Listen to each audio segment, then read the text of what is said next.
ಆಜಿ ಮಸಾಲ. ಎಂತ ಅಡಿಗೆಯ ರುಚಿಯಾಗೋ ರಹಸ್ಯವು 20 ರೂಪಾಯಿ.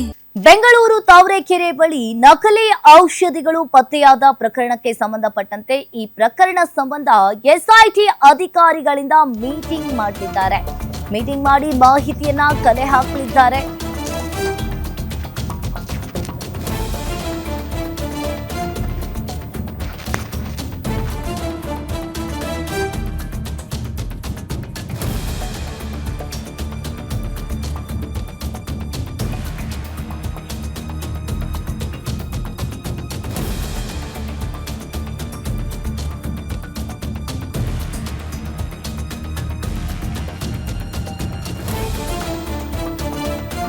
ನಿನ್ನೆ ನಗರ ಕಮಿಷನರ್ ಕಚೇರಿಯಲ್ಲಿ ಎಸ್ಐಟಿ ತಂಡದ ಮೀಟಿಂಗ್ ಅನ್ನ ಮಾಡಿದ್ದಾರೆ. ಎಸ್ಐಟಿ ತಂಡದಿಂದ ಸರ್ಕಾರ ಗೃಹ ಇಲಾಖೆಯ ಮೊರೆ ಹೋಗಲು ನಿರ್ಧಾರವನ್ನ ಮಾಡಿಕೊಂಡಿರುವಂತದ್ದು.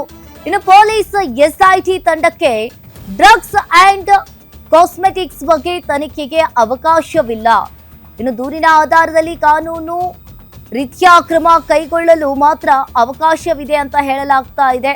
ಇನ್ನು ಹಾಗಾದ್ರೆ ಔಷಧಕ್ಕೆ ಸಂಬಂಧಪಟ್ಟಂತೆ ಅಪರಾಧಕ್ಕೆ ಜೀವಾವಧಿ ಶಿಕ್ಷೆವರೆಗೆ ಕಾನೂನಿನಲ್ಲಿ ಅವಕಾಶವಿದೆ. ಇದೇ ಹಿನ್ನೆಲೆಯಲ್ಲಿ ಅನುಮತಿಗಾಗಿ ಸರ್ಕಾರ ಮತ್ತು ಗೃಹ ಇಲಾಖೆಗೆ ಪತ್ರವನ್ನ ಬರೆಯಲು ಈಗಾಗಲೇ ಸಿದ್ಧತೆಯನ್ನ ಮಾಡಿಕೊಂಡಿದ್ದಾರೆ. ಔಷಧಗಳ ಸಂಬಂಧ ಸಂಪೂರ್ಣ ತನಿಖೆಗೆ ಅವಕಾಶವನ್ನ ಕೋರಿ ಮನವಿಗೆ ಸಿದ್ಧತೆಯನ್ನ ಮಾಡಿಕೊಂಡಿರುವಂತದ್ದು. ಔಷಧಿಗಳ ನೈಜತೆಯನ್ನ ಪರಿಶೀಲನೆ ಹಾಗೆ ಸಂಬಂಧಪಟ್ಟ ದಾಳಿ ವಿಚಾರಣೆಗೆ ಅನುಮತಿಗೆ ಈಗಾಗಲೇ ಮನವಿಯನ್ನ ಕೋರಿದ್ದಾರೆ. ಮೇಲ್ನೋಟಕ್ಕೆ ಒಂದ್ ರೀತಿಯಾಗಿ ಕಂಡು ಬಂದಿರೋ ಮಾಹಿತಿಗಳ ಬಗ್ಗೆ ಇಲ್ಲಿ ಚರ್ಚೆ ನಡೆಸಿರುವ ಎಸ್ಐಟಿ ತಂಡ ತಾವರೆಕೆರೆ ಪೊಲೀಸರು ಕಲೆ ಹಾಕಿರೋ ಮಾಹಿತಿಗಳ ಪರಿಶೀಲನೆಯನ್ನ ಎಸ್ಐಟಿ ತಂಡ ಈಗ ನಡೆಸಿದೆ. ಇನ್ನು ಕೆಲವು ಔಷಧಿಗಳ ತಯಾರಿ ಮತ್ತು ಲೇಬಲಿಂಗ್ ಕಾರ್ಯ ಕೂಡ ನಡೀತಾ ಇದ್ದಿದ್ದು ಕೂಡ ಬೆಳಕಿಗೆ ಬಂದಿರುವಂತದ್ದು. ಬೇರೆಡೆಗೆ ತಯಾರಾಗಿದ್ದ ಕೆಲ ಔಷಧಿಗಳನ್ನ ಲೇಬಲಿಂಗ್ ಕಾರ್ಯವನ್ನ ಮಾಡಲಾಗ್ತಾ ಇತ್ತು. ಹಾಗಾದ್ರೆ ಇಲ್ಲಿ ಒರಿಜಿನಲ್ ಔಷಧಗಳ ಮೇಲಿರುವ ಲೇಬಲ್ಗಳನ್ನ ನಕಲಿ ಔಷಧಿಗಳಿಗೆ ಹಾಕುವುದು.